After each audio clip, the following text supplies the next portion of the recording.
Mheshimiwa Spika, naunga hoja kwa 100%. Asante Mheshimiwa. Jiandae mtoa hoja. Mheshimiwa Spika, awali ya yote niseme kwamba ninafahamu kwamba mjadala wa Wizara ya Ulinzi sio mjadala wa kawaida. Ninafahamu ni mjadala nyeti wenye maslahi mapana kwa taifa. Kwa hiyo nitazungumza kwa ufupi na nitazungumza kwa mipaka inayohitajika.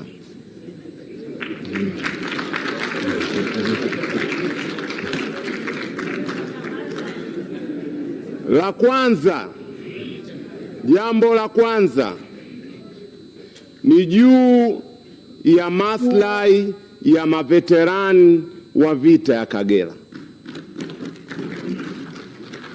Mheshimiwa Spika, kama inavyofahamika na nimesoma answers za bunge lililopita, katika mwaka wa fedha huu tulionao, serikali ilitoa ahadi ndani ya bunge kupitia waziri aliyepita Dr. Tax kwamba kuanzia mwezi Julai maveterani wa vita ya Kagera ambao hawapati posho wataanza kulipwa rasmi posho na serikali. Hiyo ilikuwa ni ahadi ya serikali kwa mashujaa wetu. Mheshimiwa, anaongeza muda mpaka tumalize kazi yetu. Hiyo ilikuwa ni ahadi ya serikali kwa wapiganaji wetu, ahadi ambayo inajenga msingi kwa wapiganaji wa sasa kwamba wakienda mstari wa mbele wakapambana watapewa tuzo, watatazamwa. Mimi jimboni kwangu wazee hawa wapo, wengi wao umri wao ni baina ya miaka 70 mpaka 90, vikongwe, lakini taarifa nilizonazo wanasema hawajaanza kulipwa. Sasa mimi nataka waziri atapokuja kwenye majumuisho, kwa kweli na sita sana kuzungumza lugha ya kushika shilingi, ila aje atoe maelezo kwamba serikali ahadi ile kwa maveterani wa vita ya Kagera ilikuwa ni siasa ya maneno matupu, na tunaweza kufanya siasa kwenye Wizara ya Ulinzi. Mimi nina mapendekezo ya ziada, Mheshimiwa Spika. Ninapendekeza ukiacha ahadi ile ya posho, tufanye kama mtindo ambao baadhi ya nchi zinafanya, tuwe na mfuko maalumu wa maveterani wa vita ya Kagera. Na mimi napendekeza tuwe na mtindo kama wa the Kagera War Veteran Fund. Na nchi zingine wanafanya, Marekani wanafanya, Afrika ya Kusini wanafanya, Uingereza wanafanya kwa mtindo tofauti tofauti. Na la pili, nakubaliana na ndugu Liwaka kwamba ni lazima tufanye sensa, sio sensa ya kubaini idadi yao tu, tuangalie na hali yao, wanaendeleaje wazee wetu hao waliopigana katika vita ya Kagera. La pili na la mwisho, Mheshimiwa Spika, jeshi la wananchi ni jeshi la ukombozi wa Afrika, ni jeshi la haki. Haikuwa kwa bahati mbaya jeshi hili lilipokelewa Uganda kwa shangwe. Haikuwa kwa bahati mbaya jeshi hili lilipokelewa Kariakoo kwa shangwe. Haikuwa kwa bahati mbaya Oktoba kwa yale yaliyotokea jeshi hili lilipokelewa kwa shangwe. Natoa changamoto kwa jeshi, kuna kitu kimoja wakilinde kwa nguvu zote. Kitu hiko ndio roho ya thamani yao. Jeshi lijitenge na siasa. Hiko ndio kitu kilinde kwa nguvu zote. Hivi karibuni vimekuwepo vidole, na huwa wanasema kwa sababu jeshi bado ni chombo, hata katika zama hizi ambazo tunasema utumishi wa umma umekuwa politicized, bado imani ipo. Bado muda wako umekwisha.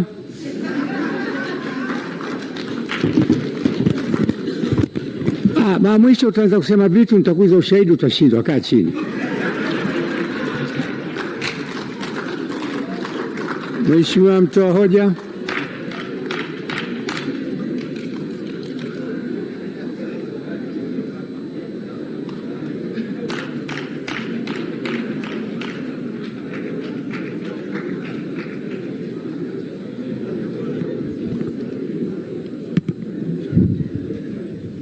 Mheshimiwa Spika,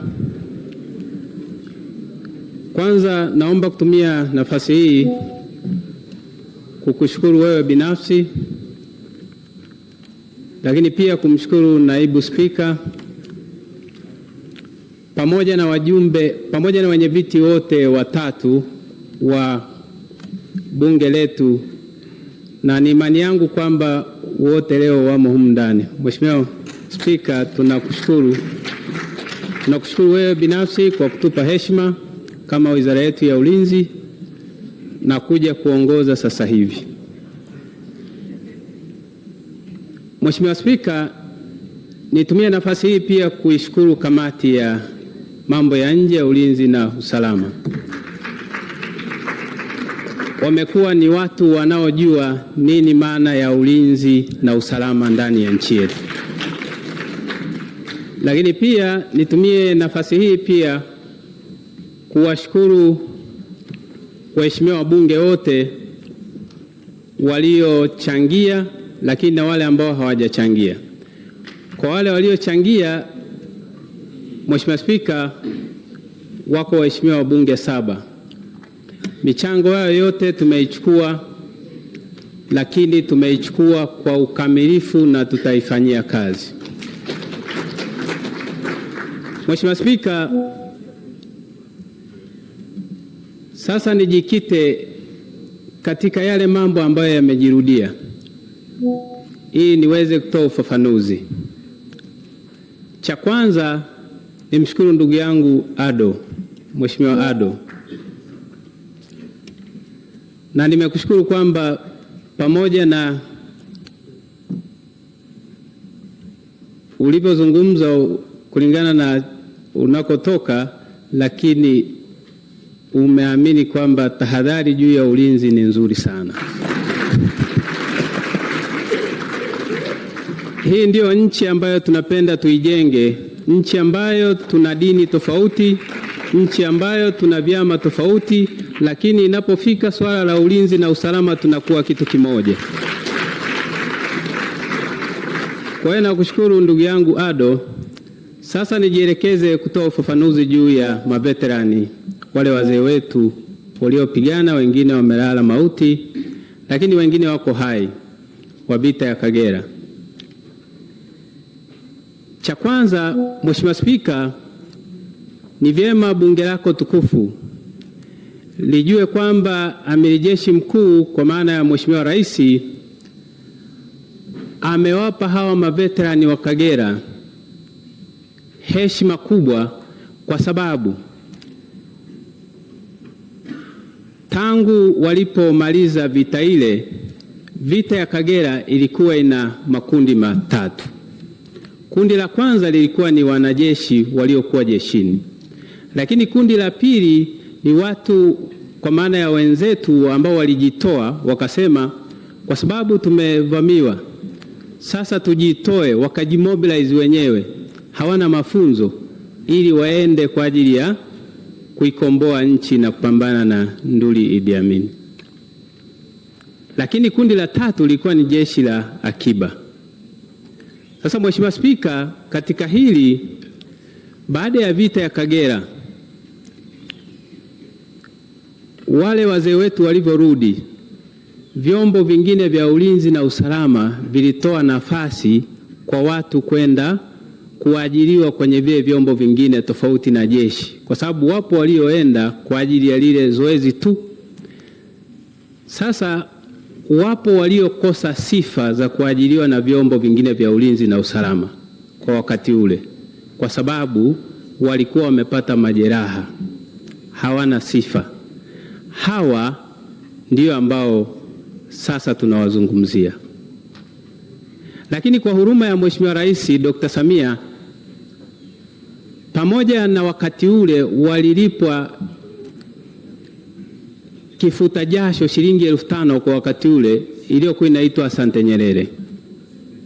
Lakini baada ya kulipwa, pamoja na mambo yote yaliyopita, Mheshimiwa Rais mwaka jana akatoa maelekezo kwetu sisi Wizara ya Ulinzi kwamba wale wazee wetu ambao walipambania nchi, sasa ni vizuri wizara ikaangalia namna ili waingizwe kwenye daftari la pensheni. Sasa mwezi Juni kuna taratibu kidogo zinatokea kwamba hili ilikuwa ni mwezi Juni, kwa hiyo lazima zile taratibu za kiserikali kutangaza liwe gazetted, ili sasa na sisi kwenye Wizara ya Ulinzi tuweze kukaa kwenye halmashauri ya majeshi tubadilishe baadhi ya vipengele ambavyo vitaruhusu sasa wale wazee wetu waweze kuingizwa kwenye daftari la kulipwa pensheni.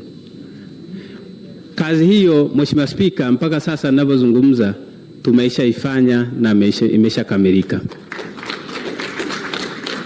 Kazi ya pili, Mheshimiwa Spika, ilikuwa sasa ni namna ya kuwatambua wako wapi hawa.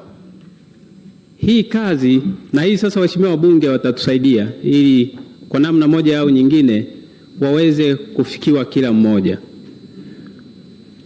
Tukawasiliana kupitia ofisi ya Rais TAMISEMI, kwa sababu kila wilaya sisi tuna mshauri wa jeshi la akiba au mshauri wa mgambo. Kwa hiyo kupitia ofisi ya mkuu wa wilaya tumekwisha tambua zaidi ya wazee wetu 7,800 tayari,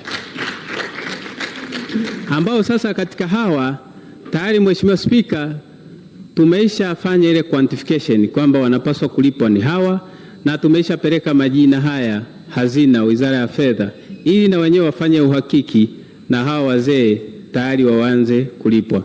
Sasa rai yangu mimi kwa waheshimiwa wabunge akiwemo na ndugu yangu Ado ni kwamba mtusaidie kutoka kwenye majimbo yenu, na sisi tutatoa maelekezo na ushauri kupitia ofisi ya Rais TAMISEMI kwamba watusaidie sasa kutoa tangazo kwa wale ambao hawana taarifa. Ni ofisi ya Waziri Mkuu TAMISEMI. Ofisi ya Waziri Mkuu TAMISEMI, samahani. Watusaidie sasa kutoa tangazo kwa wale ambao hawajafikiwa ili waweze kufikiwa. Mheshimiwa Spika, baada ya kuyasema hayo, naomba sasa nitoe pia ufafanuzi kwenye hoja ya pili ambayo imejirudia. Hoja ya pili, Mheshimiwa Spika, ni namna ya vijana wetu wa kidato cha 6 waweze kujiunga kwenye Jeshi la Kujenga Taifa. Kwanza, Spika, naomba kutoa hoja. Asante.